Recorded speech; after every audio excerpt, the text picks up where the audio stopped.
Tadi kita sempat berbicara Pak, di belakang itu ada pemimpin yang ngomongnya kasar. Ada yang pemimpin dia diam saja, tapi kita tidak tahu nih Pak maunya gimana gitu.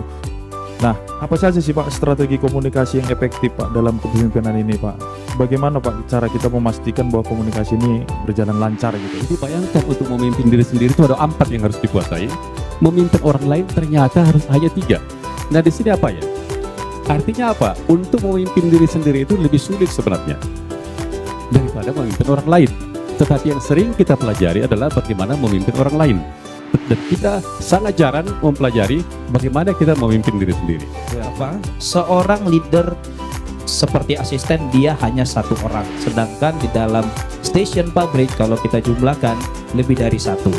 Badan kita mungkin di loading ramp, tapi yang kita kontrol bukan hanya di loading ramp. Jadi anggota kita yang di luar tempat kita berdiri bisa kerja maksimal karena kita sudah mampu memimpin mereka, merangsang mereka, mengajak mereka, dan pastinya memastikan mereka bekerja dengan baik.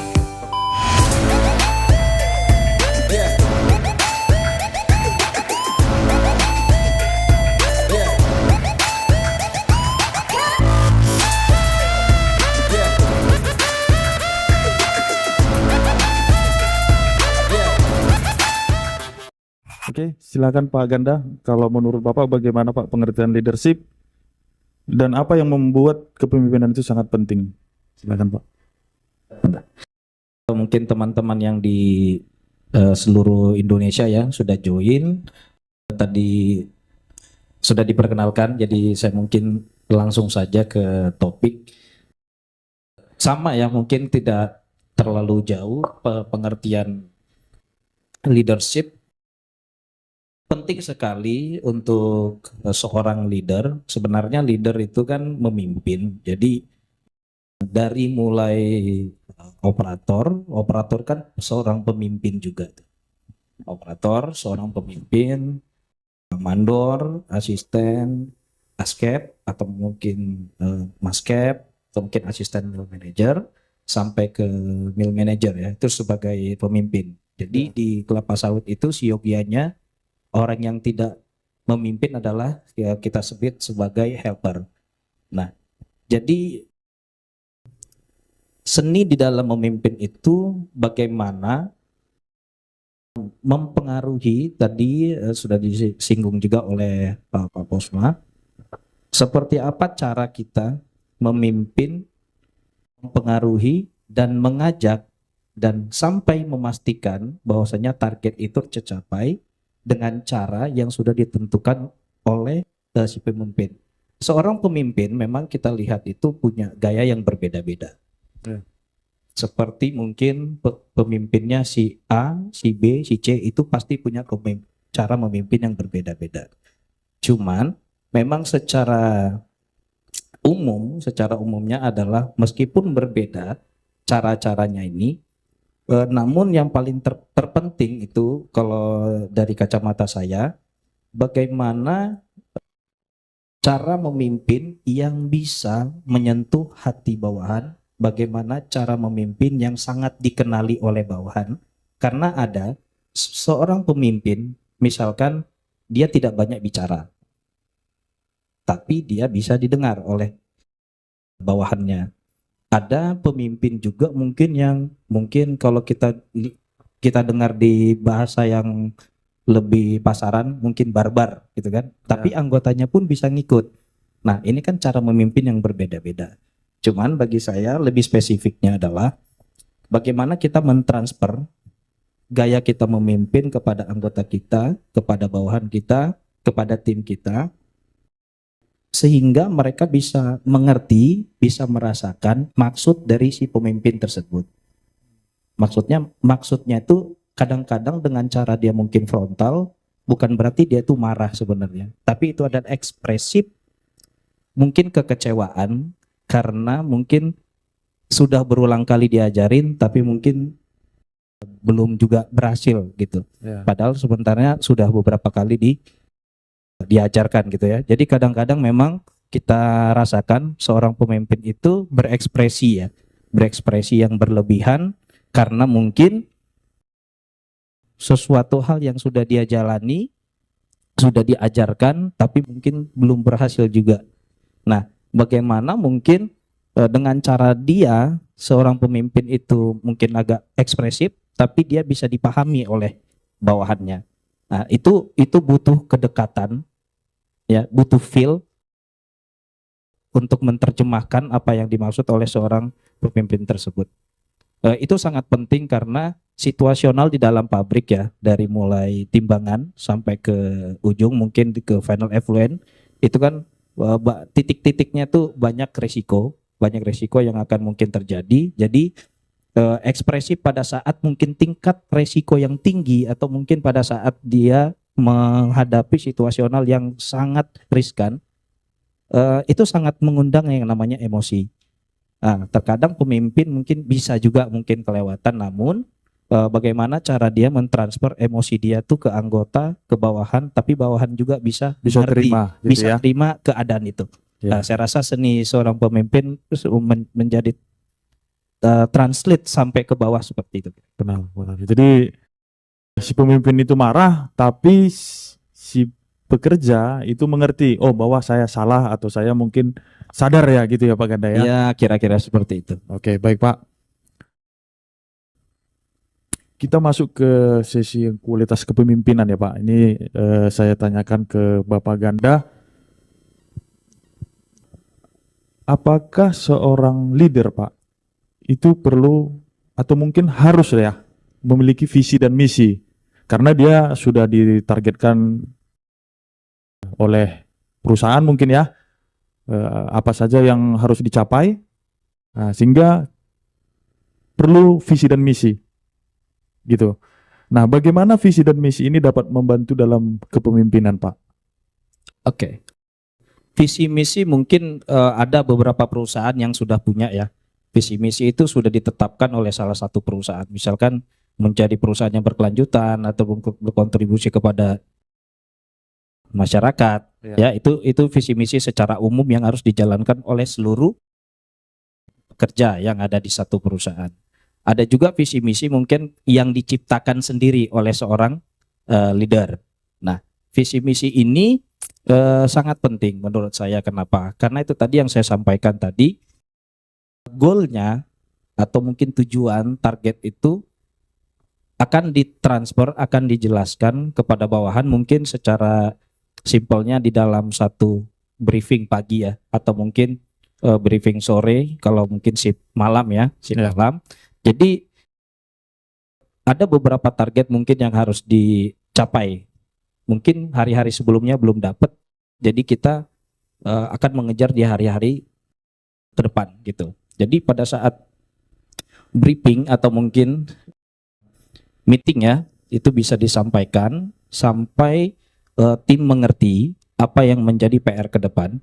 Jadi pada saat kita seorang leader itu tidak mempunyai tujuan, kalau saya lihat visi misi itu adalah tujuan ya, seorang target dan acuan bekerja. Jadi kalau misalkan seorang pemimpin mungkin tidak punya visi dan misi, ya kemungkinan akan sedikit kacau kalau saya lihat ya. Kalau bahasa apanya, lapangan mungkin kacau. Kenapa? Ya karena ya kita kan punya tujuan semua ya. Jadi kalau pemimpin tidak punya tujuan itu sepertinya nanti akan kewalahan dalam memimpin timnya. Itu sih. Baik Pak. Kemudian saya lanjut Pak pertanyaannya ke Pak Ganda. Kira-kira Pak, bagaimana kita, ini kan seorang leader nih punya visi dan misi ya Pak. Nah, jadi kita mau menyampaikan ini ke tim gitu. Cuman ada nggak contoh konkret yang bisa Bapak sampaikan ke kita? Bagaimana caranya gitu Pak? Visi dan misi ini bisa tercapai, ke pesannya tercapai lah, sampailah gitu ke tim gitu Pak. Ya, secara simpel ya mungkin banyak yang sudah menjalankan itu. Seperti mungkin saya menyentuhnya ke populasi terbanyak ya, itu di asisten. Di jajaran staf ya, leader itu populasi terbanyak adalah asisten yang membawahi shift, ada juga membawahi non shift. Nah, pada saat kita mau memberikan visi misi kita kepada bawahan itu, secara pengalaman saya itu, misalkan saya tempatkan diri saya sebagai asisten proses, misalkan mungkin seorang asisten proses kan asisten yang paling banyak membawahi tenaga kerja ya. Ya. Misalkan satu shift bisa 20 orang, mungkin kalau di maintenance sekitar 10-12 orang ya. Nah, 20 orang ini kan sudah pasti mempunyai karakter yang berbeda-beda.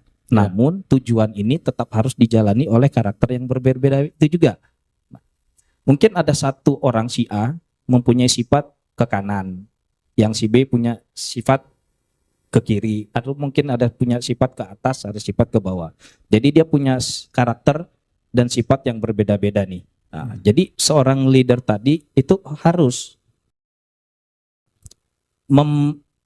memahami, mempelajari, mengetahui, dan mungkin harus hafal mati ya di dalam hati dan pikiran si A seperti apa, si B seperti apa. Nah, dari titik kelemahan tersebutlah kita wajib untuk bisa masuk ke dalam kelemahan tim kita.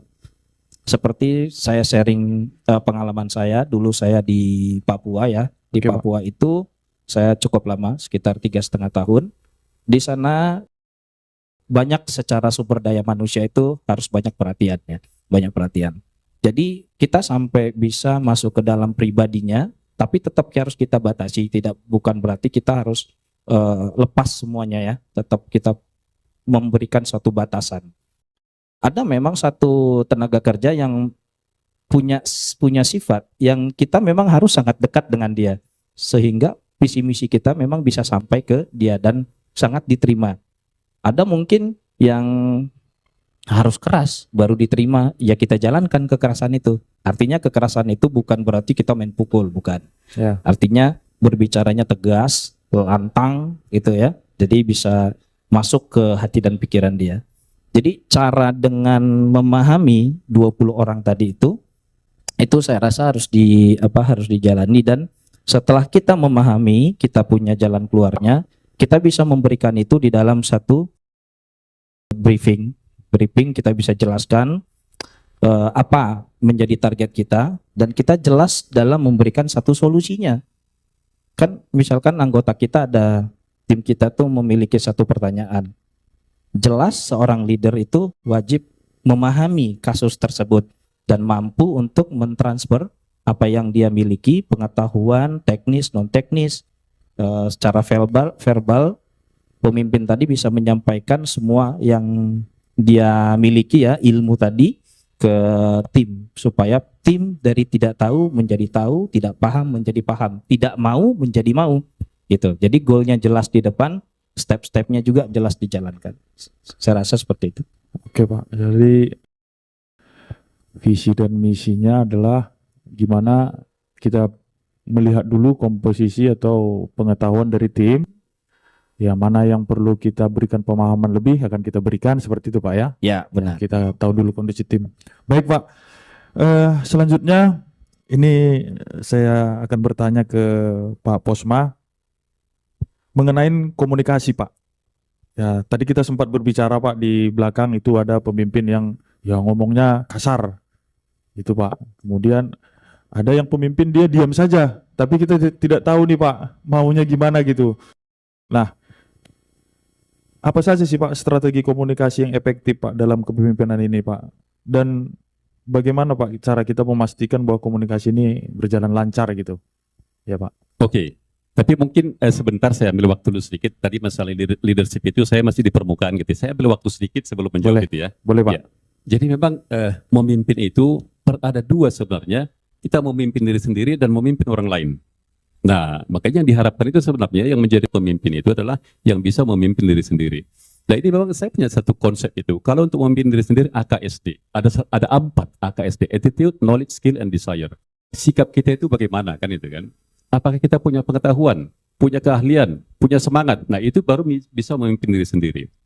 Nah, terus memimpin orang lain apa? Ada 3. Nah, itu tadi ya. Mulai dari apa? Ketika seseorang itu harus memimpin orang lain, dia harus memahami leadership, kemudian manajemen komunikasi. Nanti dengan komunikasi kan gitu ya. Iya Pak. Nah 3. Jadi bayangkan untuk memimpin diri sendiri itu ada 4 yang harus dikuasai. Memimpin orang lain ternyata harus hanya 3. Nah di sini apa ya? Artinya apa? Untuk memimpin diri sendiri itu lebih sulit sebenarnya. daripada memimpin orang lain. Tetapi yang sering kita pelajari adalah bagaimana memimpin orang lain. Dan kita sangat jarang mempelajari bagaimana kita memimpin diri sendiri. Bahkan komunikasi juga. Yang paling sering kita pelajari adalah bagaimana berkomunikasi dengan orang lain. Tetapi kita sangat jarang bagaimana berkomunikasi dengan diri sendiri. Ya. Jadi apa tadi pemimpin itu?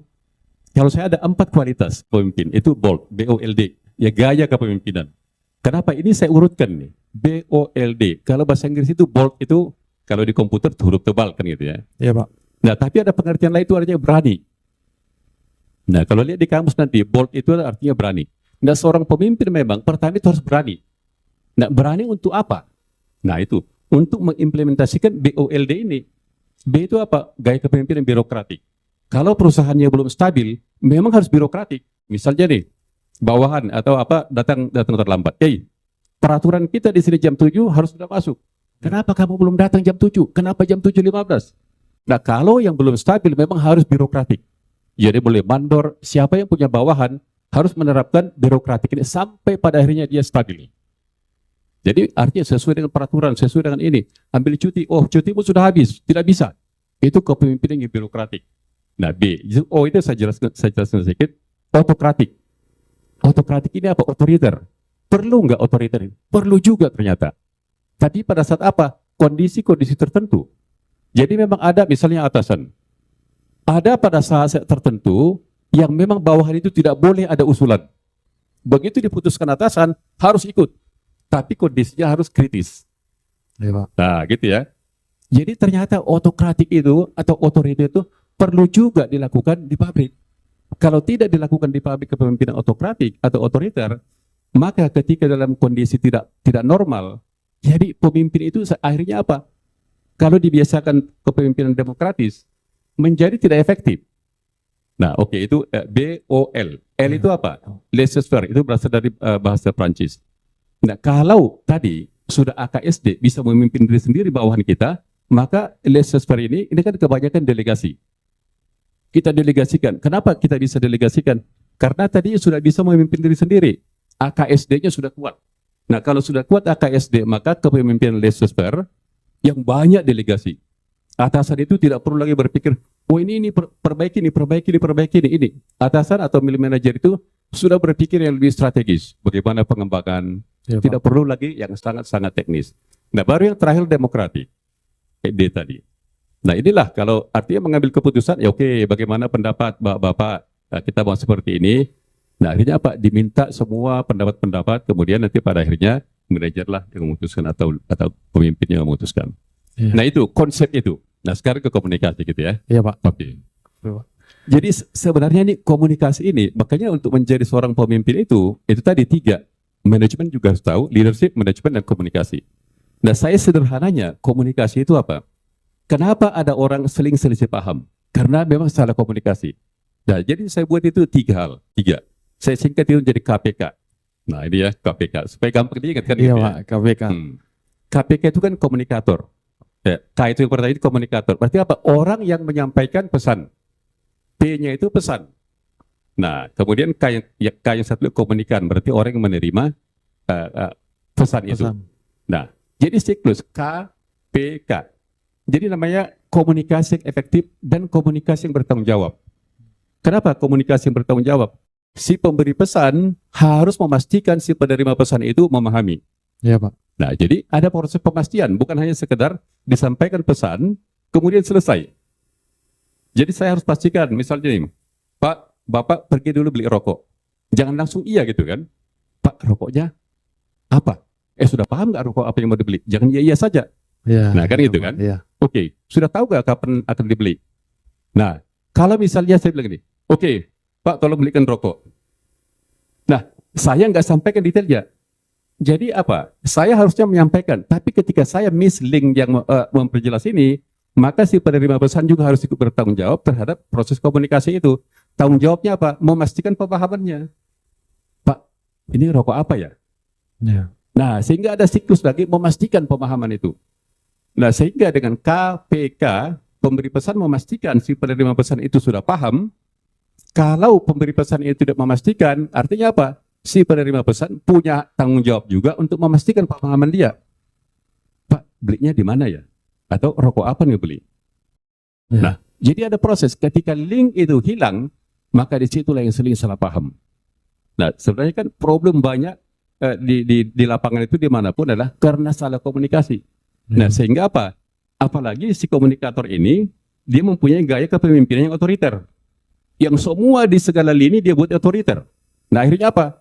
Ketika itu tidak terlaksana, yang dia instruksikan, padat instruksi tidak jelas, dan sebenarnya pesan juga tidak memastikan pemahaman, maka terjadilah, di mana otakmu? Otakmu didengkul ya? Babi kau bangsat, keluarlah seperti itu.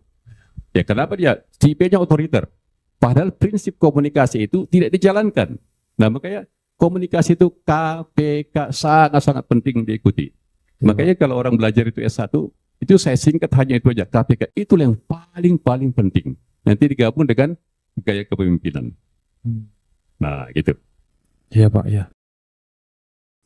Jadi ada tadi istilah bold ya Pak, kemudian KPK, kemudian AKSD. Ya, jadi pemimpin itu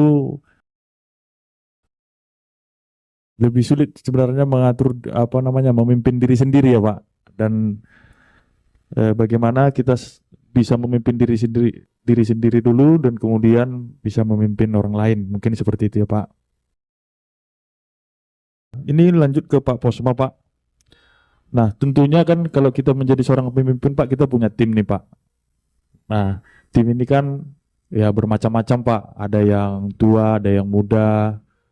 Dia pendiam, ada yang dia vokal gitu kan Pak. Jadi bagaimana Pak langkah-langkah kalau terjadi bermacam-macam gitu Pak dari tim kita? Jadi dan apa proses yang harus kita perhatikan Pak untuk proses pembentukan tim ini gitu Pak. Jadi dari beraneka ragam itu Pak, bagaimana sih Pak langkah kita untuk membangun ini supaya mereka jadi sesuai dengan yang kita inginkan gitu Pak, sesuai dengan visi dan misi tadi, kira-kira gitu Pak. Oke. Memang ini kan karakter orang begitu banyak. Nah, tadi kan fungsi dari pemimpin itu kan itu mempengaruhi. Bagaimana kita mempengaruhi orang yang memang karakternya itu banyak. Kan Iya gitu Pak, ya. ya. Jadi memang ini makanya kepemimpinan itulah seni. Seni mempengaruhi. Nah, jadi memang ini akan berbeda-beda gaya seseorang tergantung kemampuan dia, pemahaman dia terhadap bagaimana cara kita memimpin. Nah, kemudian dari gaya kita memimpin berpengaruh juga bagaimana kita membentuk tim yang solid. Kan gitu kan? Atau tim yang bisa bekerja sama. Jadi untuk membentuk satu tim yang solid, pertama gini, kita harus mempunyai satu tujuan. Nah, itu dulu, langkah pertamanya memang harus punya tujuan dulu, tujuan yang sama. Karena kenapa? Kalau tujuannya sudah berbeda-beda, bagaimana mungkin kita bisa solid? Iya Pak. Kan gitu ya. Nah, tadi hubungan ke visi itu, tadi kan itu berkaitan dengan visi. Kalau visi seseorang sudah berbeda-beda, karena kan sering terjadi tuh. Ya, mungkin bapak-bapak atau ibu-ibu yang ada di manapun, coba perhatikan bawahan masing-masing. Pasti ada wataknya atau cara bicara atau cara berperilaku yang sangat berbeda-beda. Ya. Nah, ini memang yang perlu kita pahami. Makanya apa? Visinya atau diturunkan lagi menjadi tujuan, kata dari visi, misi, dan tujuan itu, diturunkan lagi harus mempunyai tujuan yang sama.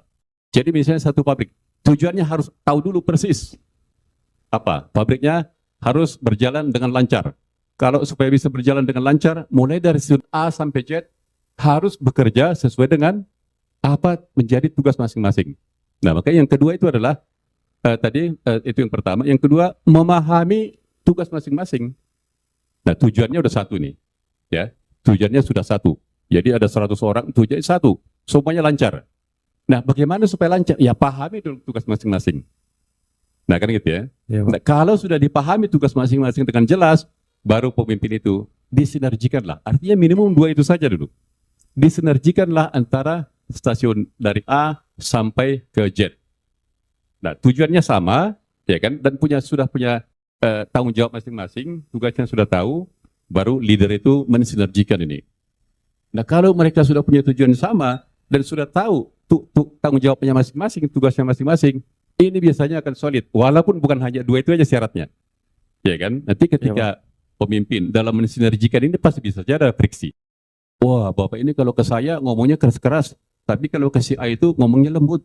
Ya. Nah, saya salah dikit aja sudah ditegur. Dia tidak. Nah, itu kan berarti apa? Ada sejenis ketidakadilan kan itu kan. Nah, dalam proses mensinergikan itu bisa juga timbul masalah. Nah, makanya gaya kepemimpinan itu yang 4 tadi harus betul-betul dipahami karena itulah yang diimplementasikan ketika melakukan proses sinergi. Ya, ya, cukup. Mulai tadi dari komunikasi, kemudian bagaimana mensinergikan, ya artinya sangat diperlukan memang kualitas kepemimpinan ini ya Pak. Sebagai leadership memang kita harus punya yang Bapak sampaikan tadi. Oke Pak, ini saya tanyakan kepada Pak Ganda, ya Pak, ini tetap mengenai kualitas kepemimpinan. Ini pengambilan keputusan dan problem solving Pak.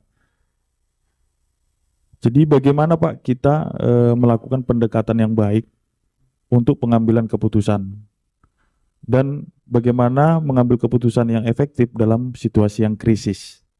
Kira-kira gitu Pak pertanyaan. Oke. Seorang pemimpin ya, pemimpin itu wajib hukumnya dalam menguasai teori, menguasai juga praktik ya, knowledge itu bisa dikatakan knowledge. Jadi kalau misalkan dalam situasi yang krisis, itu kan seorang pemimpin memang pasti akan ada beberapa yang gagap dalam membuat suatu keputusan.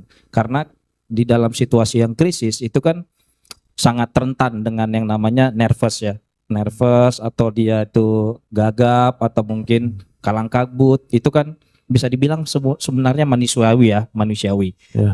Seorang pemimpin maupun bukan seorang pemimpin itu kan di situasi yang seperti itu rentan kita akan gagap.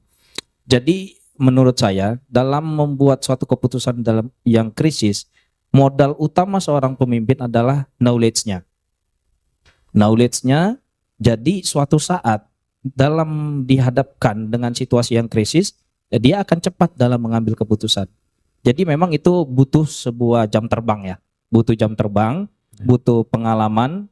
Banyak memang situasi akan kita lebih mudah menghadapinya ketika mungkin kita sudah pernah menghadapi hal-hal yang kecil. Jadi masalah itu sebenarnya ada masalah kecil, sedang, besar. Nah, ada yang minor, ada yang mayor ya. Nah, jadi pada saat minor, masalah di dalam pabrik itu minor, ujung-ujungnya kan jadi mayor ya, karena mungkin minor tadi tidak dikerjakan, ujung-ujungnya menjadi mayor. Nah, jadi pada saat dia dihadapkan dengan situasi yang mayor, dengan knowledge dia, seorang pemimpin itu dia sangat menguasai trik dalam menghadapi sebuah situasi yang krisis. Krisis ini sebenarnya mungkin lebih ke kondisi pabrik ya. Kita lihat krisis itu kondisi pabrik, misalkan tiba-tiba mungkin expansion joint di inlet turbin tiba-tiba pecah gitu. Tapi pada saat itu mungkin di jam orang tidur lah ya, jam 12 malam ke atas. Misalkan kita ambil di jam 2 malam nih. Nah, situasi krisis itu sudah pasti menjadi tanggung jawab seorang asisten proses ya. Karena situasi malam itu kan sebenarnya semuanya sudah banyak yang tidur. Ya itu sudah pasti manajer sudah tidur itu di situ ya. Tapi di titik itu yang ada cuman asisten proses. Nah, apa SOP-nya? Pada saat expansion joint itu pecah tiba-tiba, udah pasti kan itu kamar mesin penuh dengan uap.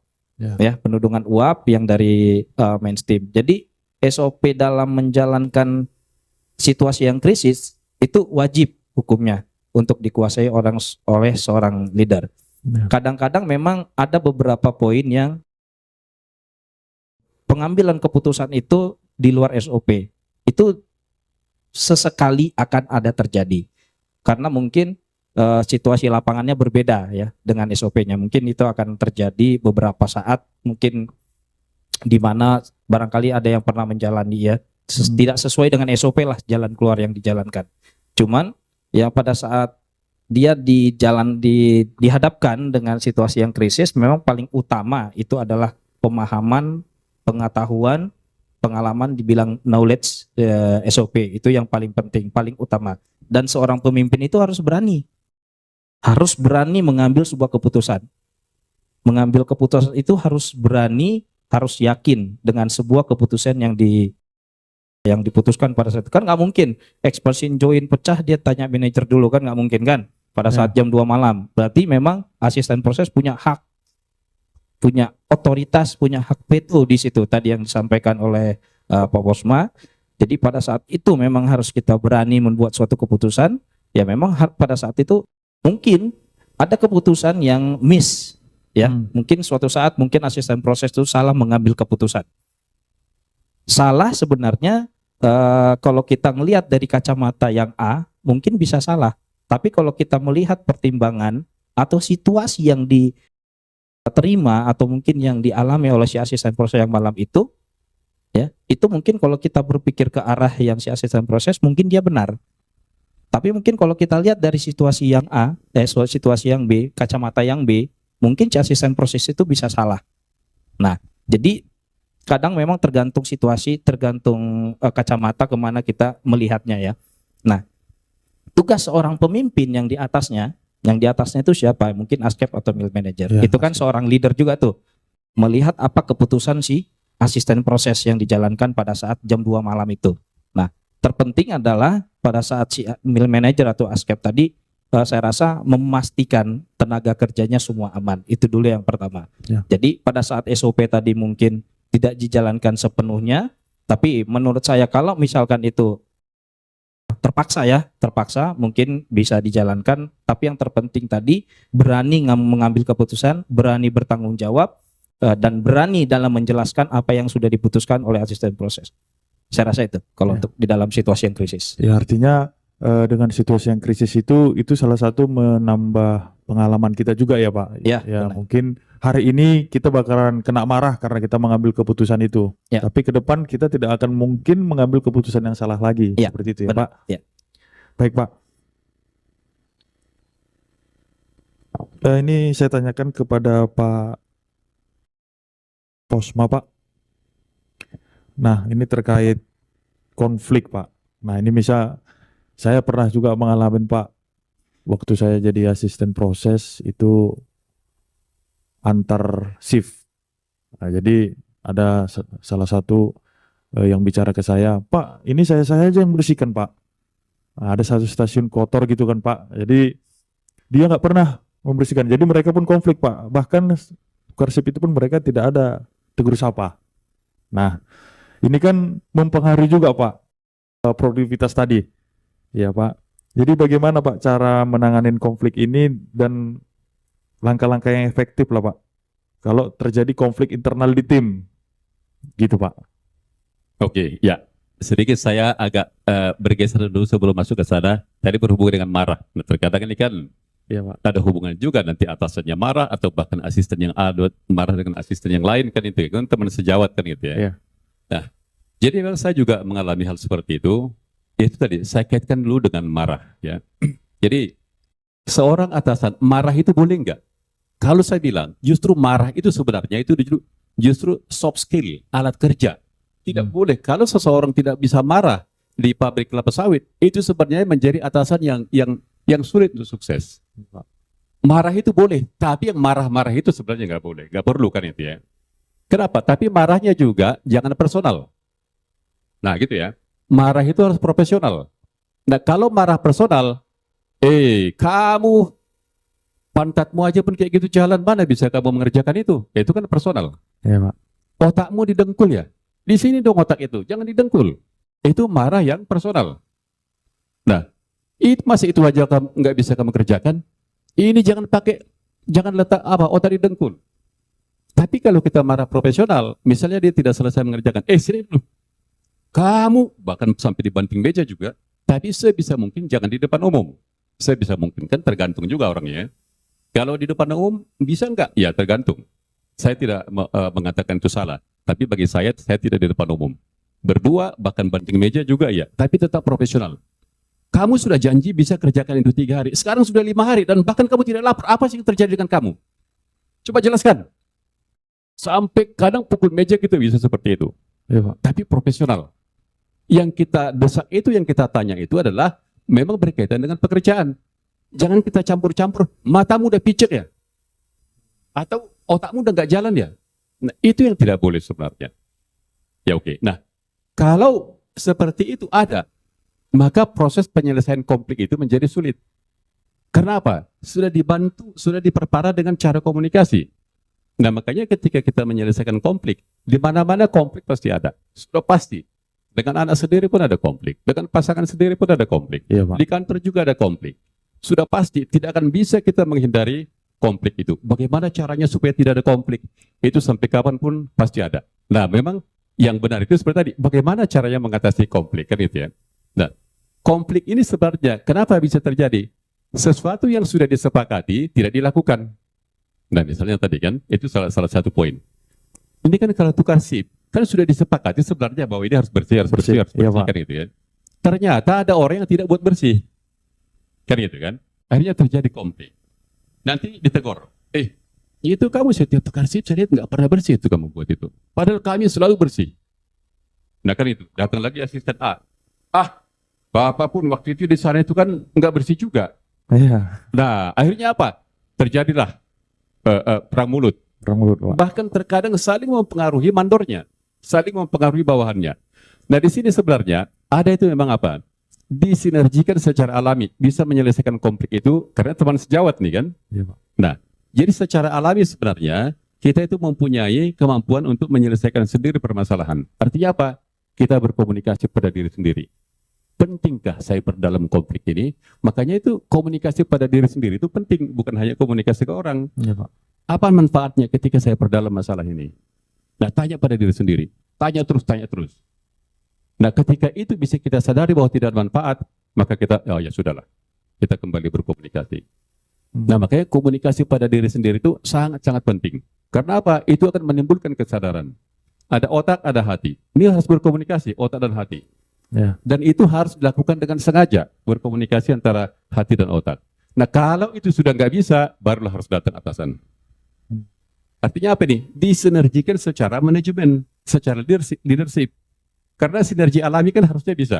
Karena sejawat kan itu ya. Ya, Pak. Ya kan? Itu sinergi alami. Tapi kalau tidak bisa lagi sinergi alami, datanglah komandannya dari atas. Nah, ini juga tergantung bagaimana dia mengkomunikasikan. Kalau dia cenderung suka si A dan benci ke si B, nah ini justru memperdalam konflik. Nah, makanya orang yang menyelesaikan konflik itu harus bersifat adil. Nah, tentu harus tahu persis dulu apa masalahnya. Yang kedua, dia harus bersifat adil. Jangan memihak satu dengan yang lain. Walaupun misalnya si A sudah benar-benar salah, tidak boleh juga benar-benar dipersalahkan. Ya. Iya kan? Karena apa? Cara kita menyampaikan sesuatu jauh lebih penting dari isinya. Walaupun isinya itu harus benar dulu kan itu ya. Orang, maaf kata, orang yang sumbing. Sumbing. Kita panggil gitu, pasti akan sakit hati. Karena kenapa? Memang benar dia sumbing. Tapi kan mengatakan yang benar bukan pada momennya akan menjadi salah. Iya, Pak. Nah, makanya sama seperti tadi, mengkomunikasikan itu. Seorang pemimpin itu harus bisa mensinergikan secara leadership. Disitulah kualitas kepemimpinan dia. Kalau secara alami tidak bisa lagi disinergikan. Jadi intinya, pahami dulu konflik itu apa. Sudah punya tujuan masing-masing, sudah punya tujuan yang sama, ya harus lakukan tanggung jawab masing-masing kan. Ya. Ketika itu dilakukan, terjadi konflik. Nah, konflik ini bisa diselesaikan secara alami dulu, sinergi secara alami. Kalau tidak bisa, haruslah datang atasan yang memahami bagaimana ini. Makanya kualitas kepemimpinan 4 itu, fungsi kepemimpinan itu harus dia pahami dan itulah yang dipraktekkan. Baik, Pak. Jadi ya sebenarnya konflik itu seperti yang Bapak sampaikan tadi, ada atasan yang melihat, ya mungkin artinya dari visi dan misi yang disampaikan itu mungkin ada yang sudah bergeser ya, Pak. Makanya terjadi konflik. Ya, jadi bisa saya simpulkan ada baiknya juga si atasan itu memberikan pemahaman kembali visi kita ini sebenarnya apa supaya mereka ke jalur yang benar lagi itu kira-kira, Pak. Iya, benar. Dan Ya. tujuannya itu kan sudah jelas satu tadi kan. Iya. Nah, sudah disepakati harus seperti ini. Ternyata ini tadi berfokus ke yang asistennya tidak lakukan ini, jadi Iya. konflik antara si A dengan si B kan. Kita bersempit di situ gitu. Iya. Nah, gitu. Oke, Pak. Oke. Baik, Pak. Jadi ini kita masuk ke sesi kuis ya. Tadi di awal ada saya sampaikan kita ada buat sesi kuis.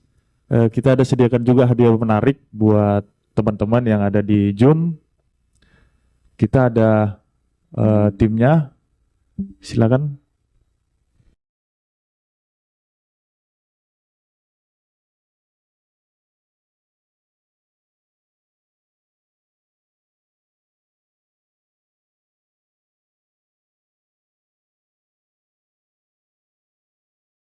Oke, terima kasih atas kesempatannya. Tentunya ini memang sore, tapi saya lihat semangat-semangatnya dan wajah-wajahnya sangat ceria. Dan terima kasih juga untuk narasumber kita dengan host yang sudah memberikan bimbingan kepada kita, pentingnya leadership atau kepemimpinan di site atau dimanapun kita berada. Oke. Di sini saya akan membawakan kuis. Nah, di sini artinya kita membawakan kuis dengan pertanyaan yang cukup spesifik ya di dunia sawit, dan kita harap jawabannya pun on point gitu. Jadi untuk jawaban nanti kita keep di ini di chat Zoom. Mohon untuk nanti yang menjawab dari Zoom langsung di chat aja, nanti kita save jawabannya dan pemenangnya akan kita umumkan di akhir acara, dan pemenangnya di akhir acara akan mendapatkan hadiah yang cukup menarik. Oke. Yang pertama, untuk pertanyaan kuisnya saya buat pertanyaan pertama itu sangat spesifik karena kita sudah bekerja di dunia sawit sampai saat ini ya. Ini di zaman modern. Yang saya tanya di sini, ini awal mula tentang sawit secara global. Saya tanya, tahun berapakah sawit ini mulai ditemukan di dunia ini sehingga kita saat ini dapat menikmati minyak-minyak yang ada sekarang ini. Oke, kita harap jawabannya untuk di chat langsung di Zoom kita. Siapa yang tercepat ini ya? Saya rasa untuk jawaban ya beliau-beliau di sini semua untuk peserta ini sudah cukup mapan lah untuk itu. Oke, langsung pertanyaan kedua. Pertanyaan kedua. Kadang kita memang udah bekerja beberapa lama, tapi ada sesuatu itu yang terabaikan mungkin. Ini spesifik ya, dan saya kira ini misalnya ada pun yang belum mengetahui akan menjadi ini, menjadi pengetahuan lah. Pertanyaannya itu, ada berapa jenis buah kelapa sawit? Dan tolong disebutkan ketiga-tiganya. Terima kasih. Saya kembalikan ke host. Oke, terima kasih Pak Bernardus. Jadi sesi kuis tadi itu iklan ya. Jadi kita sedikit ada intermezzo. Nanti di akhir acara juga ada Pak Bernardus, tolong disiapkan juga pertanyaannya karena kita masih ada hadiah-hadiah yang menarik ya Pak. Gitu, kita lanjut ke sesi diskusi kita Pak. Ini yang mau saya tanyakan ke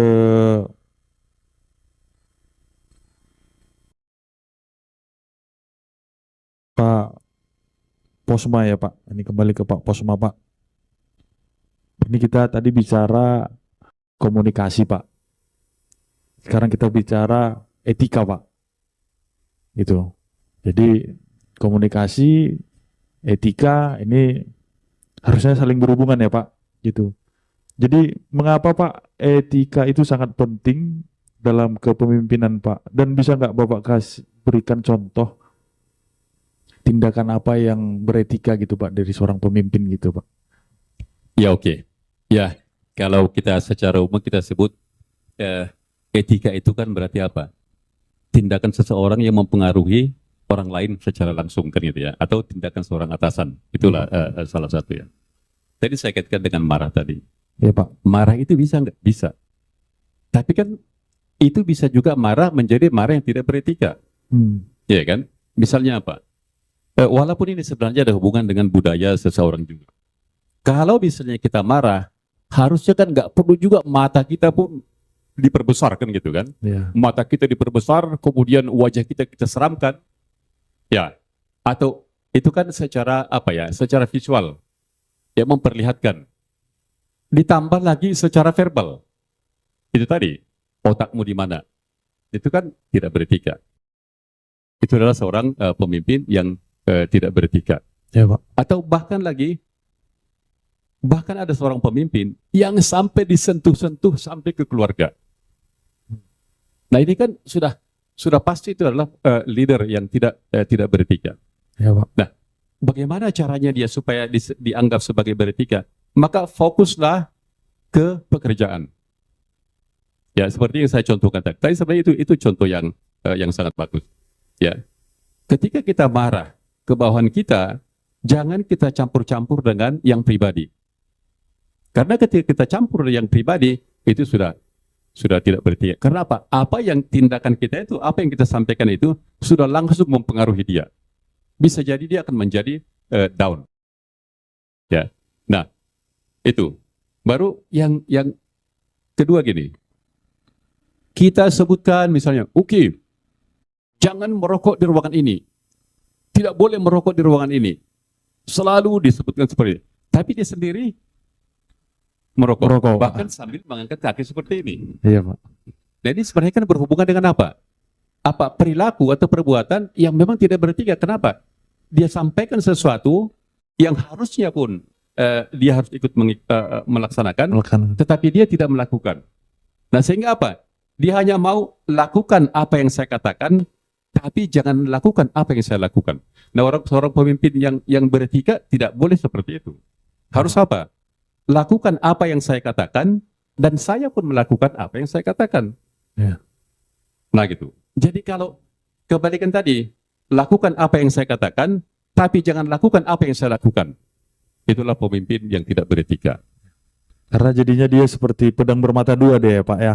Dia akan sampaikan ke bawah dan pastinya akan kembali ke leader itu sendiri Iya. juga gitu, Pak. Iya, karena kan sebagai leader itu kan itu tadi sebagai contoh. Ya. Kan itu ya. Seorang leader haruslah dia sebagai contoh dalam hal apa? Itu tadi, terutama dalam hal etika tentunya kan. Ya. Karena dia akan memberikan contoh yang baik kepada orang-orang atau tim yang dipimpinnya. Nah gitu. Oke, Pak. Oke, baik, Pak. Selanjutnya kita akan coba sesi tanya jawab yang pertama ya. Ini seperti yang saya sampaikan tadi di awal, nama-nama peserta ini sudah ada kami terima. Jadi supaya lebih adil ya, lebih adil. Jadi nama-nama ini akan saya ambil di sini.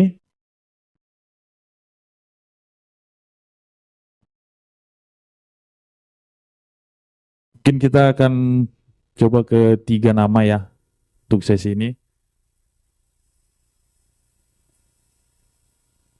Nah, ini namanya Bapak Jonathan Manurung.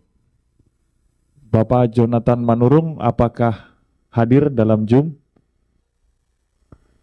Hadir Pak, hadir Pak. Siap, siap Pak. Jadi silakan Pak, waktunya kami persilakan.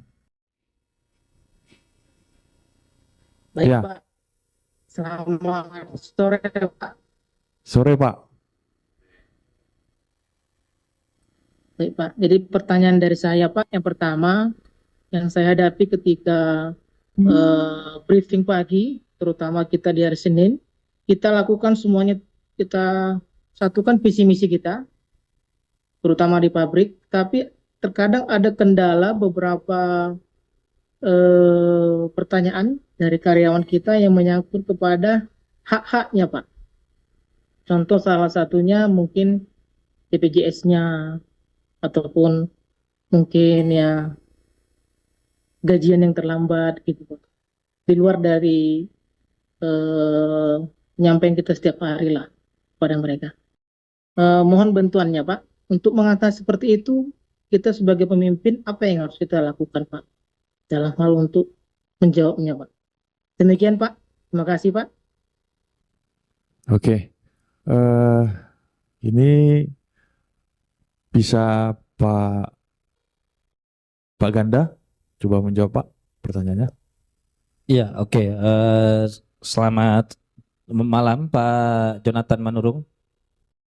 Selamat malam, Pak. Ya, oke. Terima kasih pertanyaannya. Ini saya rasa boleh tahu ini Pak Jonathan Manurung, Mill Manager ya kalau Mill Manager Pak, ya Mill benar. Manager ya. Oke. Mungkin kita sentuh dari sisi Mill Manager ya. Mill Manager itu pada saat menghadapi situasi yang seperti ini, mungkin akan harus agak sedikit ekstrim. Agak sedikit ekstrim kalau saya lihat dari sisi kacamata saya, karena ini kan berhubungan dengan hak ya. Berhubungan dengan hak BPJS. BPJS itu sudah menjadi hak ya, artinya jaminan kesehatan. Satu lagi gajian yang sering terlambat ya, sering telat. Mungkin kalau dari sisi BPJS itu karena itu menjadi kewajiban perusahaan juga untuk mengcover. Saya rasa Bapak sebagai mill manager ada baiknya untuk berkomunikasi secara detail, secara kritis ya, memberi penjelasan kepada manajemen. Mungkin agak sedikit gambling ke perusahaan, memberikan satu pemahaman kepada perusahaan apabila nantinya terjadi sesuatu. Ini kita bicaranya masalah BPJS tenaga kerja mungkin ya, BPJS tenaga kerja. Mungkin pada saat terjadinya kecelakaan kerja kepada tenaga kerja yang ada di tempat Bapak sekarang, mungkin dampak negatifnya kepada perusahaan itu bahkan lebih besar. Ya, lebih besar. Satu, sudah pasti tercatat di Dinas Tenaga Kerja, artinya terjadi sebuah kecelakaan kerja dan akan menjadi catatan kritis kenapa sering terjadi, dan pada saat terjadi bahkan tidak punya BPJS Tenaga Kerja. Nah, ini kan menjadi mungkin pasti ya, bukan mungkin, pasti menjadi cost yang lebih besar untuk perusahaan. Karena seharusnya hanya membayarkan iuran, malah jadi harus membayar pengobatan kalau misalkan dia tidak punya BPJS Tenaga Kerja. Jadi ada baiknya Bapak sebagai mill manager memberikan suatu penjelasan, memberikan suatu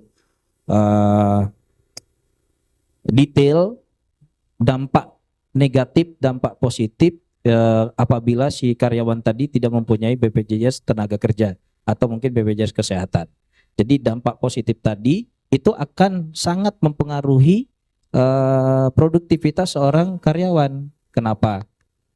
Misalkan saya jelaskan sekritis seorang operator kernel misalkan, atau saya lebih kritis lagi operator boiler bahkan gitu ya. Pada saat operator boiler atau di manapun itu, di stasiun manapun, mungkin dia tidak punya BPJS Tenaga Kerja, mungkin dia tidak akan, atau mungkin dia akan mengurangi porsi kemaksimalan dia bekerja. Karena dia akan berpikir, wah kalau saya kenapa-kenapa ini pasti bisa jadi saya bayar sendiri nih, gitu. Nah, itu akan mempengaruhi psikologi seorang karyawan apabila dia tidak mempunyai BPJS Tenaga Kerja. Nah, sisi negatif itu akan berdampak kepada produktivitas pabrik. Tapi maksud saya di sini bukan berarti kalau dia punya BPJS Tenaga Kerja dia bakal maksimal 100%, ya sebenarnya enggak juga. Tapi itu akan lebih mempengaruhi produktivitas seorang karyawan apabila tidak mempunyai BPJS Tenaga Kerja. Itu boleh Bapak jelaskan dari hulu sampai ke hilir kepada top manajemen Bapak di sana selaku Bapak sebagai mill manager. Yang kedua tadi masalah gajian telat ya Pak ya. Nah, gajian telat bisa juga Bapak sampaikan kepada manajemen bahwasanya mungkin Bapak bisa ngambil data keperluan mungkin di karyawan itu mungkin ada mengambil KPR rumah, ada mungkin punya cicilan motor, dan ada mungkin bayar uang sekolah, iuran dan yang lain. Itu kan udah pasti punya batas waktu ya. Mungkin di bawah tanggal 10 atau di bawah tanggal 5 padahal gajian mungkin di tanggal 15 gitu. Jadi dia kan pasti akan selalu menduluankan tabungan, atau mungkin malah mengutang gitu. Nah, pada saat gajian sering telat tadi itu pasti akan mempengaruhi juga produktivitas seorang karyawan. Karena apa? Beban pada saat dia memikirkan rumah tangganya itu akan terbawa kepada pekerjaannya. Nah, Bapak bisa perhatikan seorang bill manager itu bisa memperhatikan psikologi seorang karyawan yang mungkin dia tidak semangat bekerja. Bapak bisa tanya, kenapa nggak semangat kerja? Apa masalahmu di dalam bekerja, di dalam kehidupanmu? Bisa sentuh sampai ke sana. Jadi Bapak punya data konkret, ya, punya data konkret yang bisa Bapak sampaikan kepada top manajemen nantinya. Nah, ini loh Pak, ini loh Bu, kalau misalkan kita gajian sering telat itu karyawan kita tuh kerjanya udah nggak produktif karena dia akan selalu memikirkan beban finansial dia yang ada di rumah tangganya, ya. Jadi mungkin itu dari sisi Bapak ke top manajemen ya. Saya coba pada saat Bapak melakukan briefing ada aja yang menyinggung masalah dua hal tersebut, ya. Dua hal tersebut. Memang ini sedikit apa ya, sedikit kritis ya, sedikit kritis karena pada saat briefing pagi ya, bisa dibilang kita kena tembak itu sebagai pimpinan. Ya, kita nyuruh-nyuruh tapi kita juga nggak bisa support kan, kebanyakan mungkin seperti itu ya dari tanda kutipnya. Dari sisi mail manager hanya bisa menjelaskan apa langkah yang sudah dilakukan oleh seorang bill manager kepada top manajemennya gitu. Jadi pada saat langkah yang sudah Bapak lakukan tadi, saran dari kita, Bapak bisa sampaikan kepada karyawan, kepada tim pada saat briefing pagi. Jadi langkah seorang pimpinan tadi juga sudah diserap dan sudah dipahami oleh karyawan Bapak di sana. Jadi pada saat ditanya tapi kita juga tidak bisa menjelaskan sebuah progres yang dilakukan oleh otoritas seorang bill manager. Nah, kita juga kan jadi apa yang mau kita sampaikan sedangkan kita juga tidak melakukan apapun gitu. Tapi kalau kita sudah melakukan sebatas kita, kan seorang mill manager juga kan punya batas otoritas ya. Pasti itu.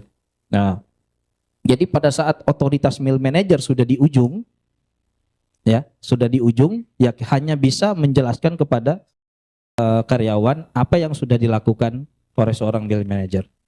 Ya, tapi yang pertama adalah kumpulkan datanya, pelajari medannya, ajukan ke manajemen, ya, pantau terus, berkomunikasi terus, pastikan memang sudah berjalan, kawal ketat, dan bisa dijelaskan kepada karyawan pada saat briefing pagi. Jadi seorang karyawan itu pada saat Bapak berbicara di semua karyawan, mereka juga merasa bahwasannya mill manager itu pulih kepada kehidupan pribadi karyawan. Jadi mereka tidak merasa sendiri. Kan seorang karyawan tumpuan dia pasti mill manager dong.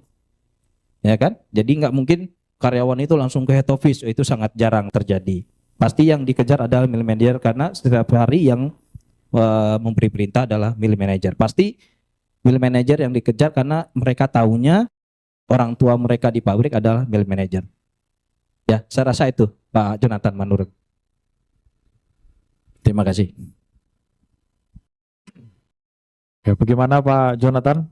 Apakah sudah cukup puas? Cukup Pak, cukup Ya, puas Pak. kalau belum puas nanti bisa Terima kita kasih, Pak. Orang. Oke, di WA, sama-sama, Pak. Oke, saya lanjutkan ke pertanyaan nama selanjutnya. Oh, mungkin Pak Posma ya dari tim kreator, Pak. Ada ya. Boleh, Pak. Oke, Pak.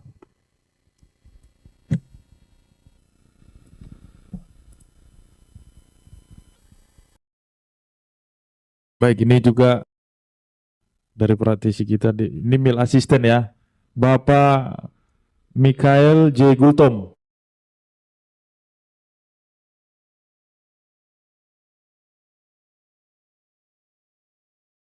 Bapak Mikael J. Gultom. Oh, nggak ada. Nggak ada, Pak. Sekali lagi, Pak. Mungkin dia dipanggil untuk buat budget itu, Pak.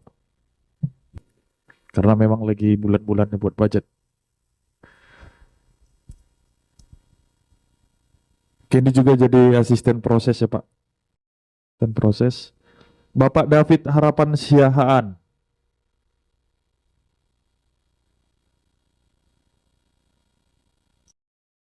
Oh ya, berarti sama dengan Pak Mikael tadi ya rapatnya ya? Oh gitu. Lagi rapat Pak.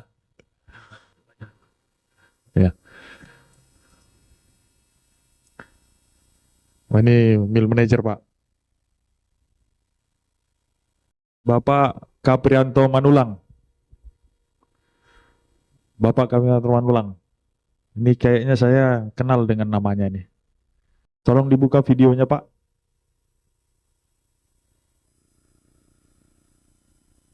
Bapak Kaprianto Manulang. Pak Kaprianto bisa open kamera? Oh iya lagi nyusun budget nampaknya. Masih pakai seragam. Suaranya Pak, kami belum bisa mendengar. Malam Pak. Selamat malam Pak. Ya silakan Pak. Pertanyaannya. Iya, ini pertama mau menyampaikan dulu Pak. Ini kebetulan Pak Kaprianto Manulang lagi ada tamunya Pak. Jadi barusan sekitar 15 menit yang lalu dipanggil ke rumah gitu Pak. Jadi ini kebetulan saya di sini sama asisten. Boleh. Asisten yang ada di sana juga Pak, boleh Pak. Ini sesinya ada di tim di sana. Ya, sayang kalau dilewatkan. Ini Pak, pertama yang kami ikuti tadi kan mengenai leadership Pak. Iya. Jadi di sini kebetulan ada kan kalau tipikal karyawan itu kan pada umumnya bermacam-macam ya kan Pak. Iya. Nah, jadi yang pertanyaan yang pertama ini yang saya mau tanyakan Pak. Kalau tadi gimana caranya yang saya tangkap untuk kita bisa menetralkan emosi supaya tidak marah-marah aja. Tapi ini kebetulan kira-kira gimana cara ada asisten yang memang cukup baik Pak sampai nggak mau marah gitu loh Pak. Iya. Oh. Nah, jadi ini terbalik ini Pak.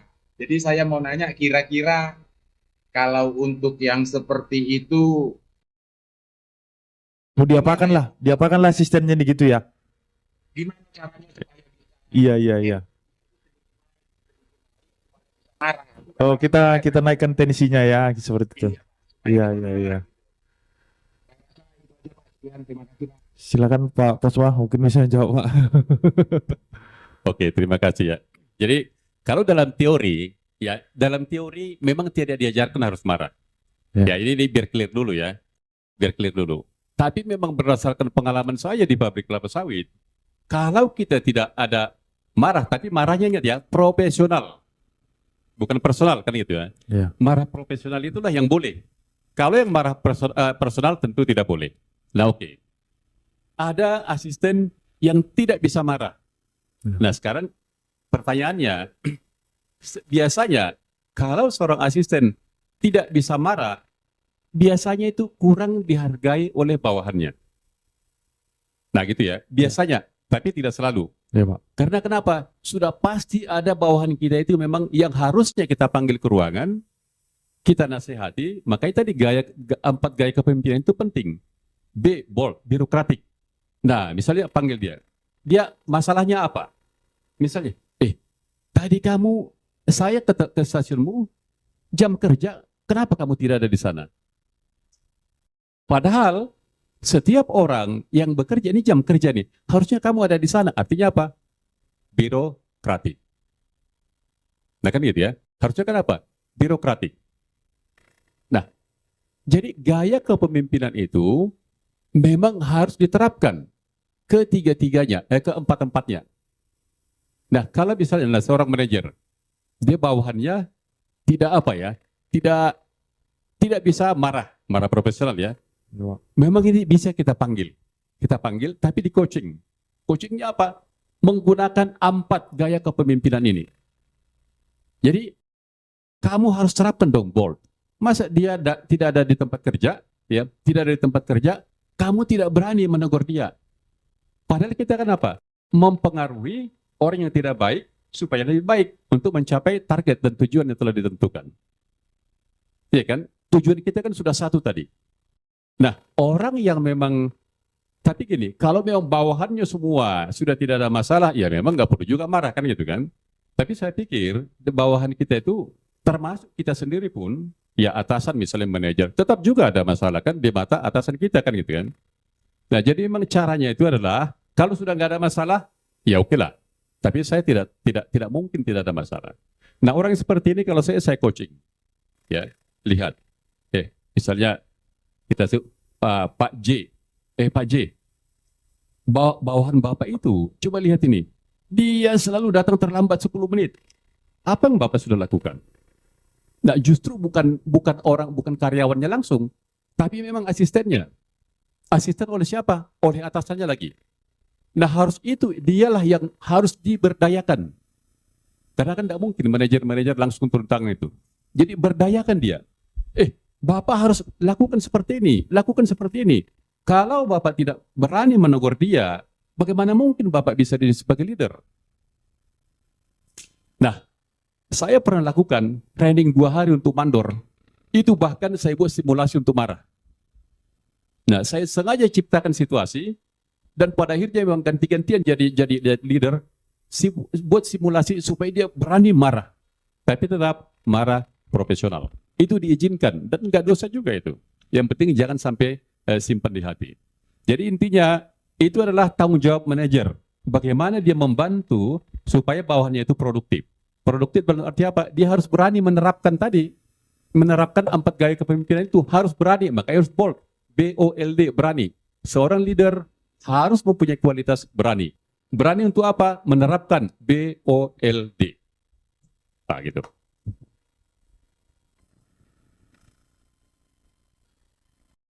Ya Pak, gimana?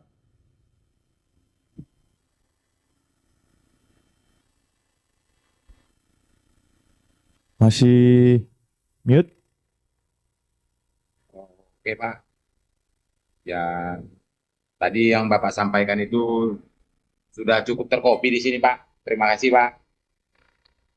Oh iya. Baik Pak. Oke, untuk satu nama lagi Pak Ganda.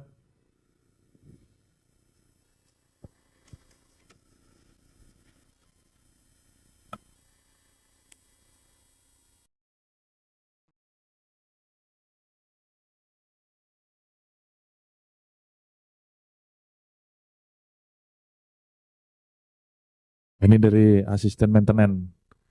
Bapak Nestor Hasudungan Silaban.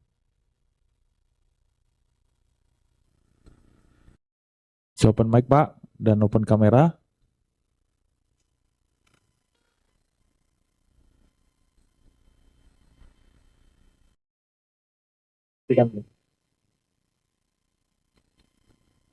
Iya, halo Pak. Siap. Bisa open video Pak? Open kamera. Kita mau lihat. Ya, Pak. Oke. Silakan Pak Nestor. Baik Pak, ingin bertanya dulu Pak mengenai untuk leadership kita ini. Kan terkadang di suatu pabrik atau di suatu kebun, karyawan kita ini ada yang bisa dibilang sebagian besar adalah tuan rumahnya lah Pak gitu. Ibaratnya remaja setempat. Jadi kan terkadang pun ada istilah dalam pekerjaan itu nggak kerja 500, kerja 1000, kerja nggak kerja 1500, seperti itu. Nah, bagaimana kita untuk menanggapi terhadap karyawan yang berpikiran seperti itu Pak? Terkadang kan ada juga ibaratnya dalam seperti itu karena di tempat mereka jadi sesuai kehendak mereka gitu. Apakah perlu kita mediasi terhadap kepala desa atau terhadap ketua adat setempat gitu, atau apakah kita langsung ibaratnya ngasih punishment terhadap karyawan tersebut apabila memang mereka di luar dari prosedur atau di luar dari peraturan kita, Pak. Seperti itu. Gitu. Terima kasih, Pak. Baik, ini mungkin ke Pak Ganda ya. Silakan Pak untuk menjawab pertanyaannya. Oke ya, selamat malam Pak Nestor Sudungan Silaban. Selamat malam, Pak. Ya, terima kasih ya pertanyaannya menarik dan ini memang banyak kita temui di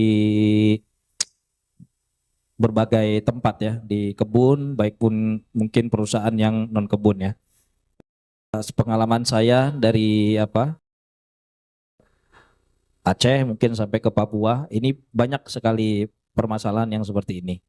Jadi salah satu tips sebagai leader, kita jangan sampai punya mindset.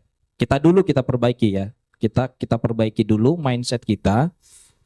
Jangan pernah kita alergi terhadap yang namanya putra daerah atau putri daerah. Bahkan sebenarnya kualitas atau mungkin keberhasilan seorang pemimpin itu merubah yang tidak baik menjadi baik. Artinya yang tidak baik ini sebenarnya tanda kutip ya. Putra putri daerah itu harus bisa kita berdayakan, harus bisa kita didik, harus bisa kita rubah sesuai dengan program perusahaan, sesuai dengan target perusahaan. Triknya bisa juga seperti ini. Saya kasih satu contoh kasus. Di satu tempat misalkan ya, satu tempat ada sekitar 70% putra putri daerah yang bekerja di satu tempat itu. Misalkan di pabrik, manpower plan-nya itu 100 orang, berarti sekitar 70 orang adalah putra putri daerah. Ya. Jadi banyak kita temuikan mungkin 60%, 40%, 70%, 30%. Itu mayoritas putra putri daerah tersebut. Jadi salah satu trik yang bisa kita lakukan itu kita sadarkan bahwasanya putra putri daerah ini, kita sadarkan mereka sudah dipilih ya, sudah dipilih, dia bekerja di satu tempat kita bekerja itu. Jadi kita bisa sadarkan mereka, ibaratkan pada saat saya bekerja kemarin di Papua, itu saya ketemu sama orang yang kampungnya di Tarutung. Tuh, jadi mungkin kita sharing juga Pak. Ada banyak juga yang kampungnya di Kota Pinang. Jadi saya pada saat itu ketemu waktu di di Merauke, di PNG juga ketemu seorang mekanik alat berat. Kemarin itu saya tanya, sepertinya saya lihat kemarin itu sepertinya orang Batak nih, saya ngelihat gitu. Jadi pada saat saya tanya, kampungnya di mana Le? Saya tanya gitu. Rupanya dia jawab di Tarutung. Gimana ceritanya kita ketemu di Merauke, ketemunya orang Tarutung gitu ya.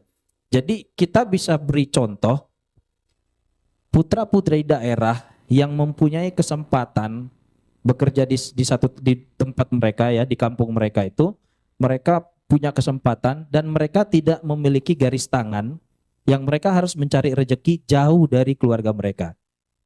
Itu saya rasa cara yang ampuh yang pernah saya jalani. Jadi kita sentuh mereka, kita sadarkan mereka, kita beri satu simulasi yang dimana ada banyak putra-putri daerah yang merantau jauh dari rumah, mengorbankan kerinduan kepada keluarga inti, mungkin kepada anak, istri, atau mungkin yang lajang gadis, bekerja jauh, dia jauh daripada orang tuanya, mungkin jauh dari pasangannya. Ya itu kan sangat berat ya, sangat berat. Jadi kita sadarkan putra-putri daerah yang dimana mereka lambat laun mereka akan bisa sadar, mereka akan bisa bersyukur, karena kadang-kadang banyak putra-putri daerah ini yang merasa dirinya tuh punya lokasi, sehingga dia bertindak seenaknya. Jadi mereka menganggap bahwasanya mereka punya lokasi, mereka punya kampung, mereka bertindak seenaknya, tanpa mereka sadari sebenarnya mereka sudah terpilih karena mereka merasa tinggi nih, mereka yang punya lokasi gitu. Mereka selalu merasa mereka dirinya itu lebih kuat, lebih menguasai, lebih punya otoritas gitu daripada orang yang merantau ke kampung itu. Jadi kita bisa memberikan simulasi kepada mereka bahwasanya mereka sudah dipilih, harus bersyukur ya, tindakan merangsang karyawan-karyawati itu untuk bersyukur mereka sudah bisa bekerja di kampung mereka sendiri dan mereka tidak mendapatkan garis tangan, mereka harus pergi ke kampung orang untuk cari makan. Ya. Jadi salah satu trik merangsang itu akan lebih bisa ya, pengalaman saya bisa memberikan satu kesadaran, kesadaran bahwasanya mereka itu mempunyai rezeki yang luar biasa gitu dibandingkan orang lain yang harus merantau ke sana kemari untuk hanya sekedar untuk cari makan aja gitu. Selanjutnya kita harus memberikan satu apresiasi. Apresiasi itu misalkan seperti ini. Dia melakukan sesuatu hal yang kecil. Jadi di pabrik kelapa sawit itu bukan berarti dia bisa menaikkan rendemen, ya, memperkecil losis. Oh itu baru hebat, bukan gitu. Jadi bisa juga kita memberikan suatu apresiasi meskipun sekecil apapun yang sudah dilakukan oleh putra-putri daerah itu. Jadi kadang-kadang memang putra-putri daerah overacting. Overacting itu dia melakukan sesuatu hal yang berlebihan untuk mendapatkan perhatian dari pimpinan. Bahkan sebenarnya menurut dia itu benar, tapi mungkin menurut si pimpinan itu salah. Jadi meluruskan apa tindakan yang salah itu sangat penting bagi seorang leader, memberikan arahan supaya dia paham apa yang harus dia lakukan. Tidak serta-merta bahwasanya yang dilakukan besar baru diapresiasi. Sekecil apapun itu sangat berarti. Makanya seorang putra-putri daerah itu perlu untuk diberikan apresiasi supaya mereka itu merasa dihargai.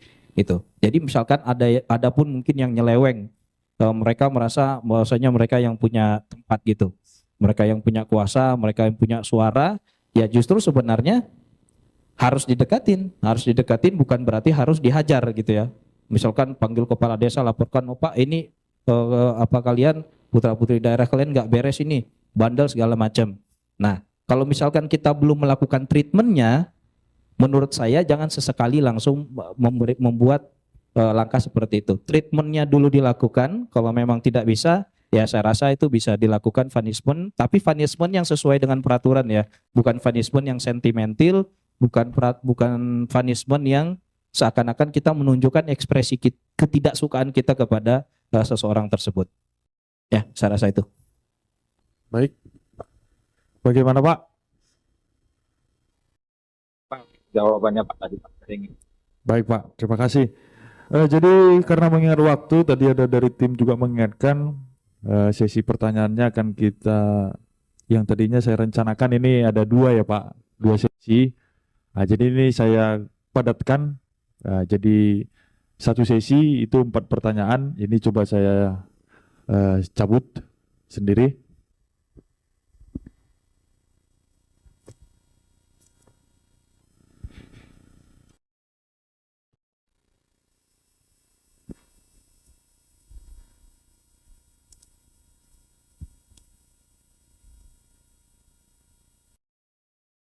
Ini dari Bill Manager ya, Bapak Jona Mangunsong. Jona si Mangunsong.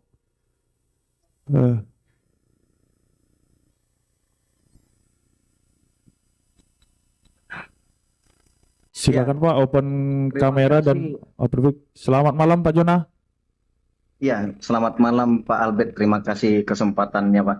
Kebetulan saya diundi kan. Harusnya undian itu mempunyai nilai Pak. Mungkin hadiahnya mobil kan gitu ya. Ini satu kesempatan yang mahal Pak. Bapak bisa bertanya, makanya diundi gitu Pak. Baik, baik Pak. Terima kasih banyak. Sedikit yang saya mau tanyakan nih Pak ya. Perihal tentang leadership nih Pak. Jadi bagaimana kita mengatasi tantangan dalam memimpin tim yang multikultural, Pak? Multikultural ini bagaimana kita cara mengatasi tantangannya, Pak? Ya, mohon ini jawabannya, Pak. Terima kasih, Pak. Ya, baik. Untuk sesi ini mungkin Pak Posbah, kami persilakan Pak.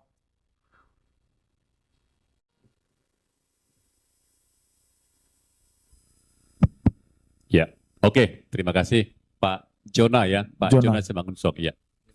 Jadi memang Ya, terima kasih Pak. kalau kita perhatikan sekarang di kampus itu, apalagi yang internasional, itu memang dibahas cross culture leadership.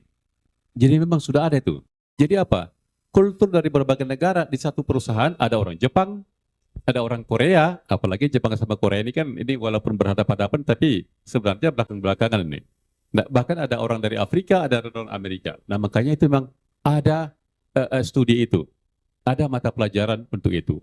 Jadi bukan sesuatu yang mudah, ya bukan sesuatu yang mudah. Tetapi yang paling mempermudah adalah misalnya di Indonesia, selagi kita masih mempunyai bahasa yang sama, ini salah satu adalah mempermudah kita mengetahui budaya mereka. Nah gitu ya. Makanya ketika misalnya nih, saya ke Papua, paling tidak saya harus mengetahui dulu culture mereka, kultur mereka. Karena ada kultur setempat, ada kultur perusahaan juga, kan ada budaya perusahaan kan gitu ya. Nah, bagaimana budaya perusahaan ini bisa matching, bukan disatukan, ya bisa matching, bisa menghargai budaya setempat. Nah itu, jadi jangan sampai kita meniadakan atau tidak menghargai kultur setempat. Nah gitu. Tetapi kultur setempat itu, ketika dia sudah masuk ke dalam perusahaan, dia juga harus bisa mematuhi budaya perusahaan. Nah kan gitu ya. Nah makanya harusnya perusahaan itu budayanya harus jelas, kan gitu ya. Ya harus dibudayakan. Apa? Jujur. Baru ya itu kan salah satu juga budaya. Baru menghargai. Ya. Nah ketika misalnya dia sudah masuk ke dalam perusahaan itu, tidak melakukan itu, dia tidak jujur dan dia tidak menghargai. Nah maka bisalah kita masukkan. Tadi ada saya sebutkan ada 4 gaya kepemimpinan itu. Pada akhirnya harus ke sana memang. Ya. Barulah bermain 4 gaya kepemimpinan ini. Nah oke, demokratik dulu. Panggil dia, oke. Menurut kamu, ini kan kalau seperti ini, panggil satu-satu. Ini kan sudah bertentangan dengan peraturan perusahaan kita. Ya. Nah, Bapak sadar nggak bahwa itu sudah bertentangan dengan perilaku Bapak? Tapi jangan di depan orang banyak kan gitu ya. Lebih efektif itu berdua gitu. Nah, pastikan dulu dia memahami itu sudah salah nggak dia. Jadi supaya dia sendiri menilai diri sendiri bahwa dia sudah melakukan sesuatu yang salah. Kita sebut budaya perusahaan itu kita buat dulu bakunya itu peraturan lah. Biasanya kan itu ya. Nah, pastikan dulu dia sadar bahwa dia sudah melanggar peraturan. Nah, kalau dia sudah sadar, ini kan masih demokratis ini. Nah, coba menurut Bapak, ini kan peraturan kita seperti ini. Ini gabung dengan birokratik, ya kan? Peraturan kita kan seperti ini. Ya. Beda kalau gabung dengan otoriter. Nah, itu beda lagi. Jadi antara demokratik dengan birokratik digabung. Cobalah menurut Bapak, ini kan peraturan kita seperti ini. Nah, Bapak datang jam sekian. Contohnya gitu ya. Ini kan problem. Nah, menurut Bapak ini sesuai enggak? Kalau Bapak sudah bekerja di sini, itu Bapak menyadari enggak bahwa itu sudah melanggar peraturan? Nah, tentu dia akan bilang sadar. Ya kan? Kalau memang dia ada tipe-tipe untuk taat pada peraturan. Tapi kalau memang dia tidak sadar, bisa jadi dia bahkan melawan kan itu kan. Memperlihatkan wajah yang seram untuk menentang. Nah, disitulah kita tidak bisa lagi antara demokratis dan birokratik. Nah, di sana sudah masuk lagi ke otokratik. Memang itu, otokratik. Tapi memang jangan sekaligus semua dipanggil. Karena satu persatu, hubungan kita dengan dia sudah kritis. Bisa dicampur dengan otokratik. Tetapi perlahan-lahan. Nah, ketika kita masuk otokratik, dia kan pasti harusnya logikanya dia takut kehilangan pekerjaan. Ya. Ya. Maka di situ dia dalam tanda petik dipaksa untuk mengikuti peraturan. Kalau dia tidak mau mengikuti peraturan, tentu konsekuensinya ada. Nah, disitulah memang di situ terkadang kegamangan, apalagi sudah berbicara tadi dengan orang-orang setempat. Yang gitu ya, ada hubungan tadi yang sampaikan ini. Ya, memang kita tidak boleh membranding, mencap bahwa orang setempat itu tidak bagus. Itu tidak boleh. Sama sekali memang tidak bisa. Sama lah misalnya, seolah-olah gini, saya orang Batak pergi ke Papua, orang setempat tidak bisa. Saya ke Palembang, saya bilang orang setempat tidak bisa. Padahal kalau orang juga ke Toba, di sana asal saya, orang setempat begitu juga. Jadi memang semuanya pasti bilang seperti itu. Makanya dalam mindset kita, jangan sampai sebutkan bahwa orang setempat itu sulit, susah, atau tidak mau ikut peraturan. Nah, tentang peraturan memang harus seragam semua. Nah gitu. Masalah kultur mereka di sana ada yang berbeda, di situ memang yang perlu kita hargai. Jadi intinya untuk mengatasi seperti itu, pastikan bahwa dia mematuhi peraturan. Nah itu saja dulu. Karena memang tugas terberat seorang leader, seorang manajer adalah memastikan bahwa bawahannya itu mengikuti peraturan. Itu tugas yang paling berat. Apalagi memang orang setempat. Mindset kita pun sudah, wah kalau orang setempat ini susah ini. Ini kan mindset kita sudah terpatri seperti itu. Sehingga apa? Ada perlakuan yang berbeda. Ketika kita perlakukan dia berbeda, ada ketidakadilan bagi yang lain. 100 orang karyawan ada satu yang bandel, dan kita sejenis kita toleransi, sebenarnya kita memberikan ketidakadilan kepada 99 orang yang lain. Gara-gara satu orang. Nah, mending diatasi satu orang ini, gunakan 4 gaya kepemimpinan untuk yang satu ini. Bila perlu, tidak cukup lagi birokratik, masukkan birokratik dan otokratik. Jadi ada unsur memaksa, disitulah makanya bold, BOLD, harus ada keberanian untuk menerapkan 4 gaya kepemimpinan itu. Gitu, Pak. Baik, Pak Jonah.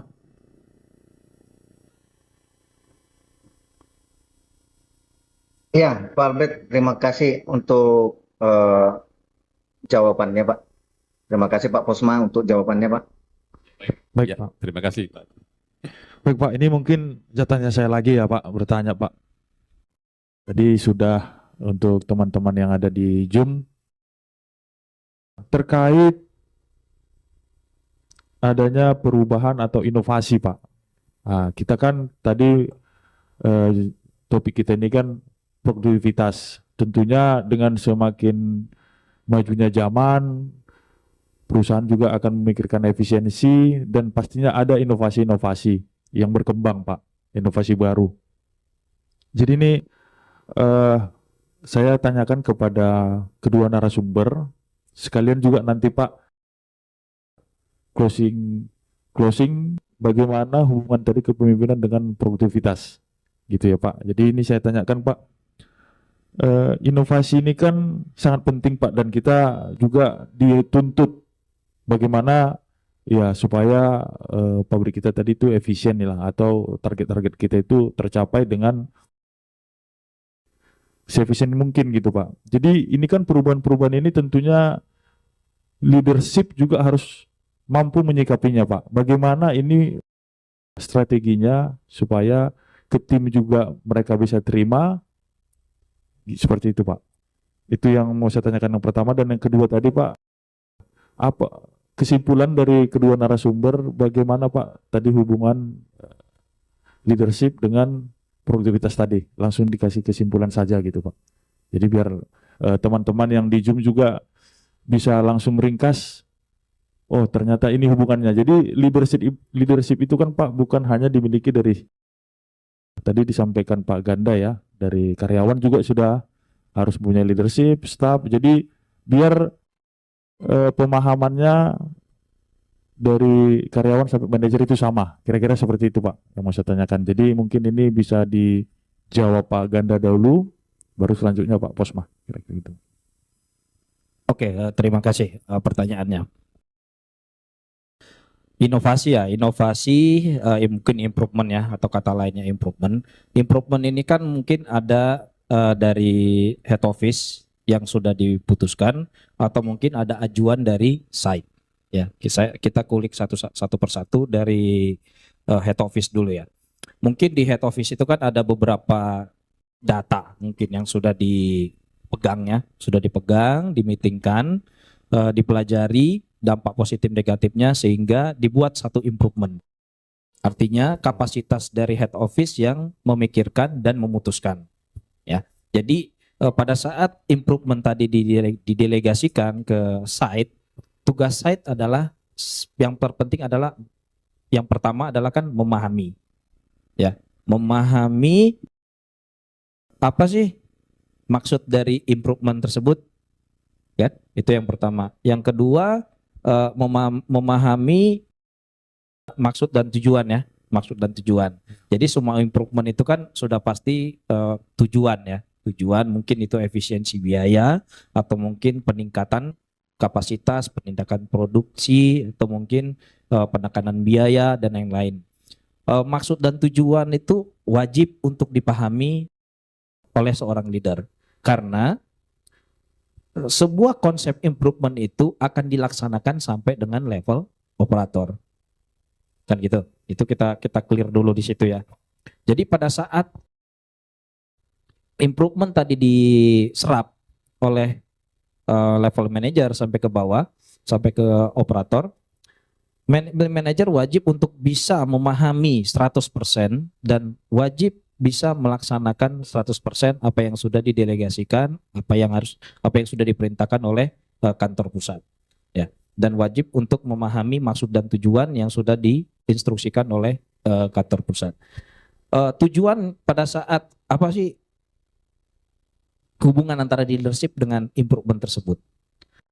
Kita seperti apa ya, improvement tanpa ada leadership itu seperti makan sayur tanpa garam gitu. Jadi bagaimana kita bisa bayangkan bagaimana caranya kita hadirkan satu mesin misalkan. Satu mesin itu sudah dirancang sedemikian rupa oleh si penemu ya, dihadirkan, sudah dipikirkan, mengeluarkan invest yang sekian ya. Ketika pada saat mesin itu sudah dihadirkan, namun leadership tidak mampu dihadirkan untuk melaksanakan sampai dengan level ke bawah, ya sama saja. Dan karena bisa dibilang kelapa sawit ini adalah sebagai apa ya, industri yang masih banyak menggunakan manpower ya. Jadi pada saat leadership gagal memahami dan gagal mendelegasikan improvement tersebut sampai ke bawah, ya improvement tadi sudah mungkin agak sedikit cacat.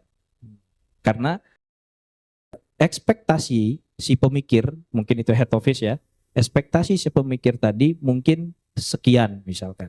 Tapi pada saat leadership tadi gagal menjalankan improvement tersebut ya, dengan embel-embel tidak mampu menginformasikan, tidak mampu mengajak, tidak mampu mempengaruhi, tidak mampu menjelaskan kepada bawahan yang akan menjalankan itu, ya ekspektasi tadi secara realnya pasti akan di bawah daripada si ekspektasi si pembuat improvement tersebut. Ya. Jadi berapa varian ya itu kita akan tidak lakukan itu, tapi kita yakini pada saat kita gagal melakukan leadership ya, ngelit bawahan kita, pasti akan ada perbedaan.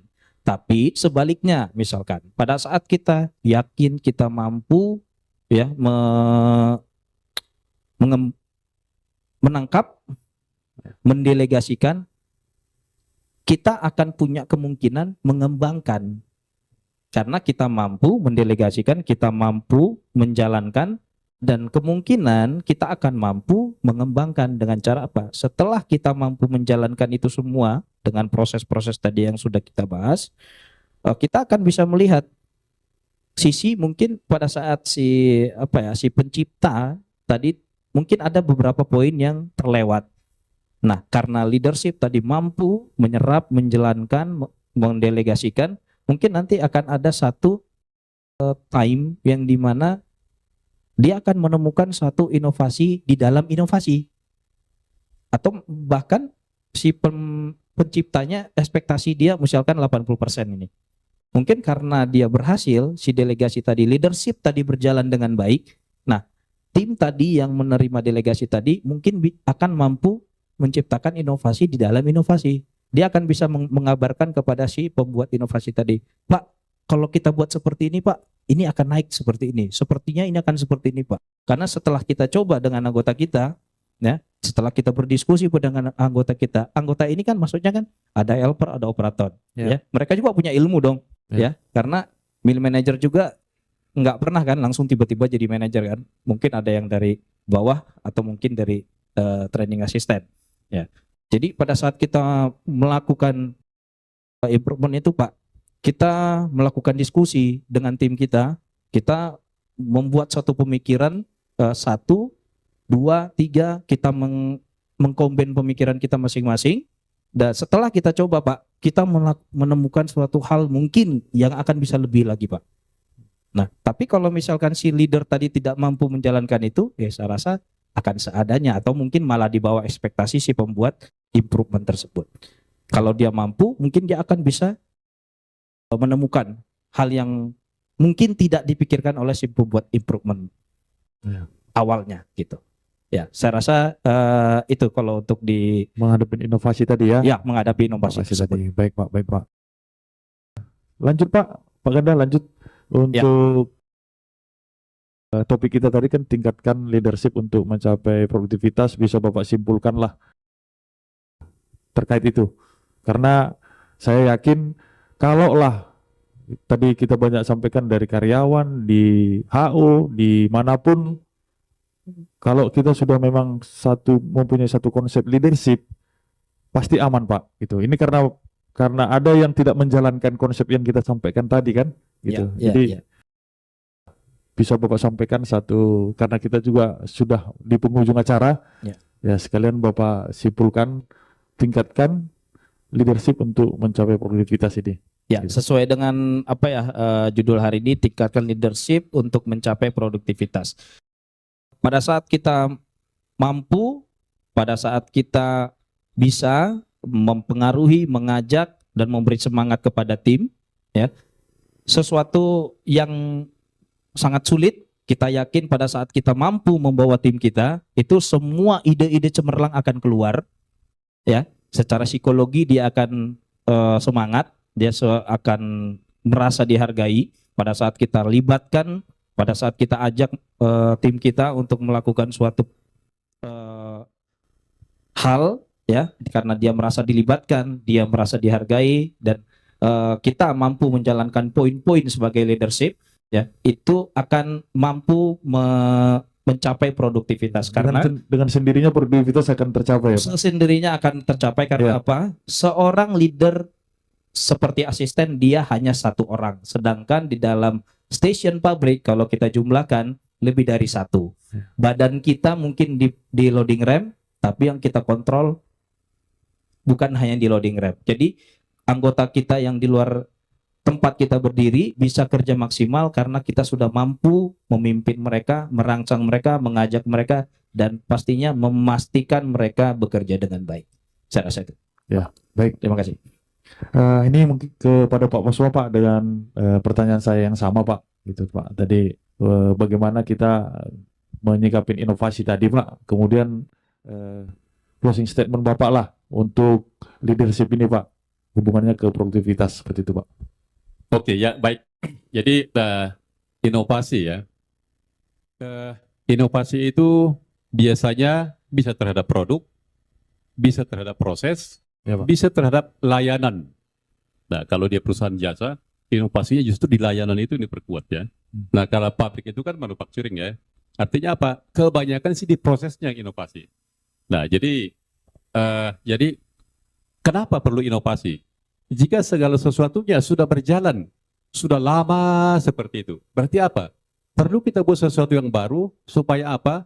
Bisa mempersingkat waktu, atau mungkin itu inovasi, jadi mempersingkat waktu, atau memastikan safety, dibuat inovasi, atau mempermudah pekerjaan orang maintenance misalnya gitu ya.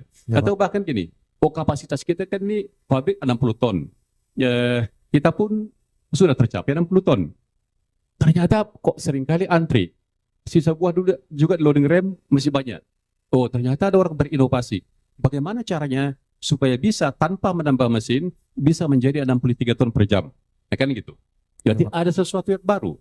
Nah, kita juga pernah lakukan, oh ternyata dengan memperpendek cycle time, ya dengan memperpendek cycle time, walaupun ada sedikit korban, tadi tidak segitu banyak di USB, kita persingkat cycle time-nya dan buah itu menjadi bisa terolah.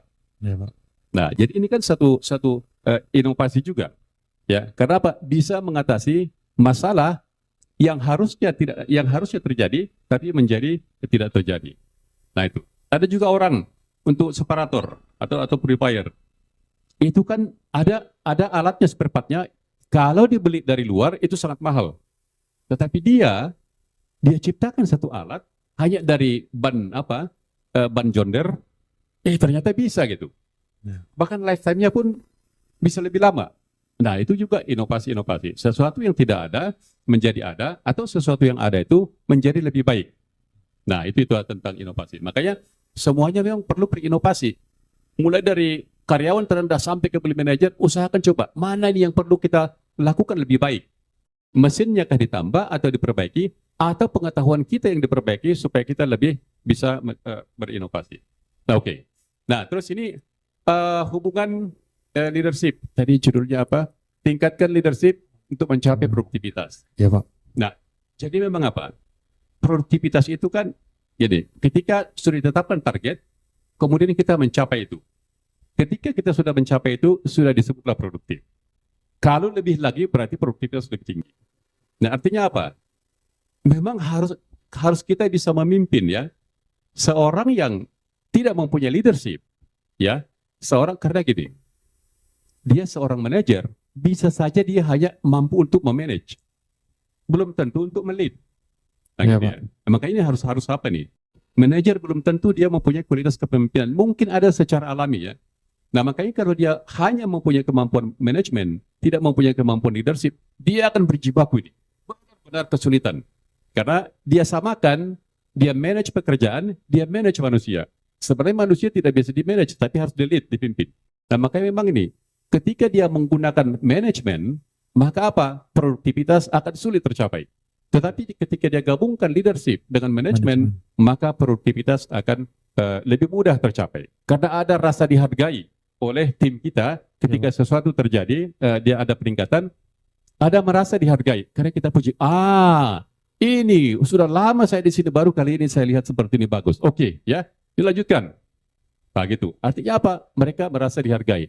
Nah, orang yang mempunyai kualitas kepemimpinan itulah yang bisa lebih mudah meningkatkan produktivitas. Karena apa? Semuanya akan terlibat, bukan hanya dia sendiri. Dan dari bawah pun akan datang usulan-usulan untuk meningkatkan produktivitas, bukan lagi hanya dari atas. Ya. Ya, saya rasa demikian. Baik Pak, terima kasih Pak.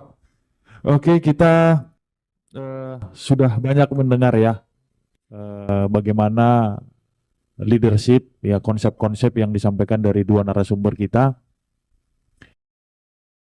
Selanjutnya kita akan ada sesi kuis yang kedua. Ya, itu dari Bapak Bernardus. Silakan Pak. Ini sudah ditunggu-tunggu juga kuisnya.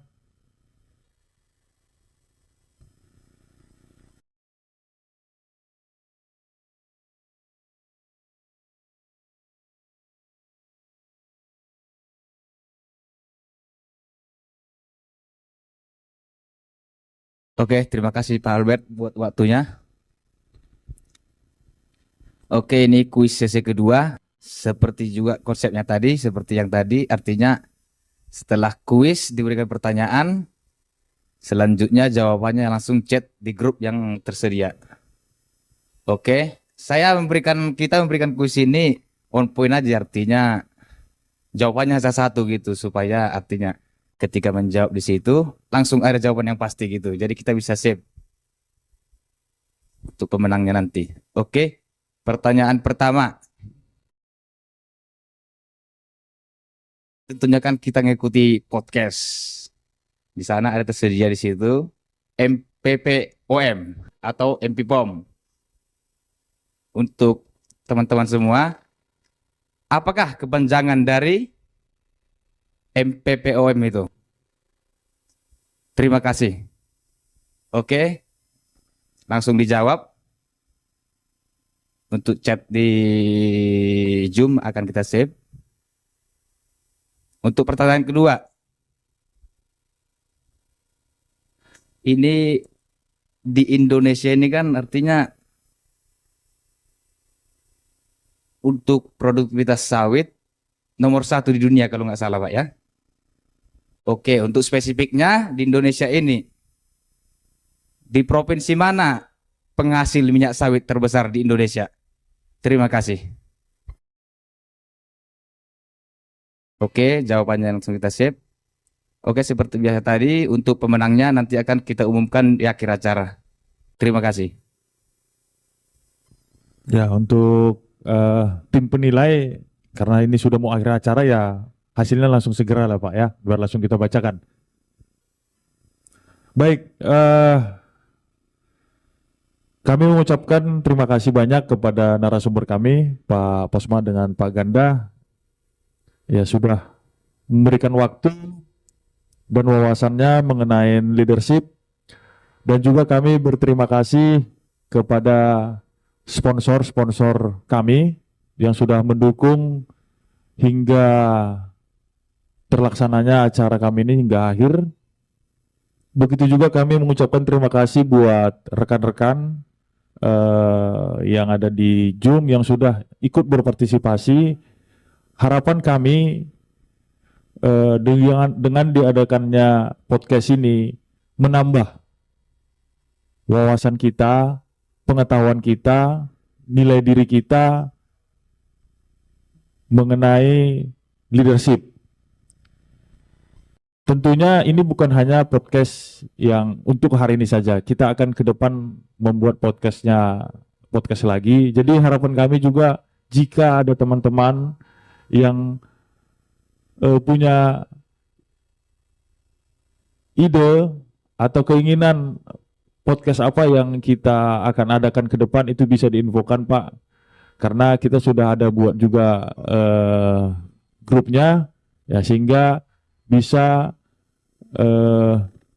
memberikan juga wawasan kepada yang lain. Dan juga kami menerima saran Pak, kritik dan saran apabila di acara ini kami tadi ada yang kurang, sehingga kami bisa terus berinovasi agar MP POM ini bisa sukses ke depannya. Terima kasih atas waktunya. Saya akhiri dengan selamat malam.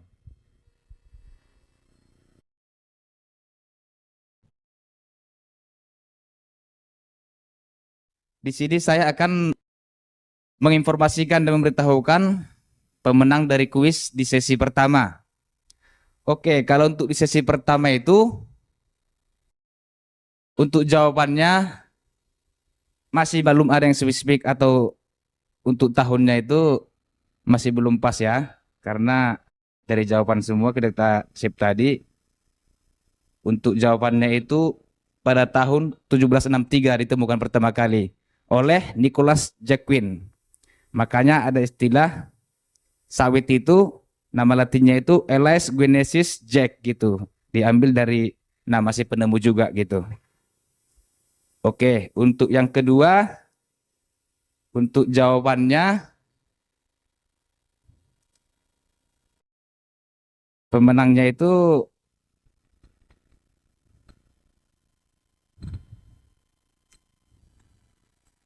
oke, sebentar sabar, kita akan kembali cek.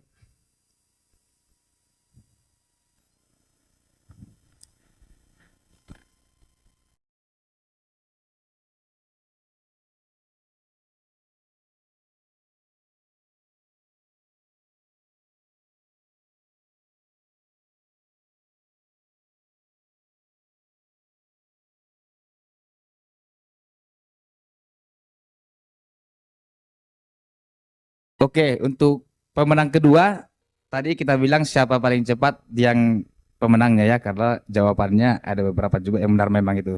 Tapi untuk pertama jawab itu dijawab oleh Bapak Yuda Wiranata. Jawabannya tadi ada 3, Dura, Tenera, dan Persevera. Oke, terima kasih.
Untuk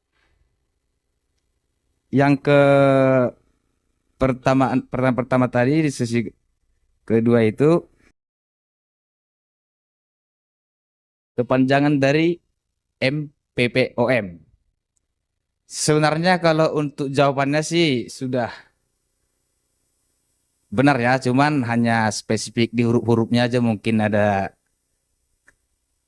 typo atau mungkin kesilapan lah ya, karena kepanjangannya memang dalam bentuk bahasa Inggris gitu. Artinya practitioner gitu. Practitioner pakai C.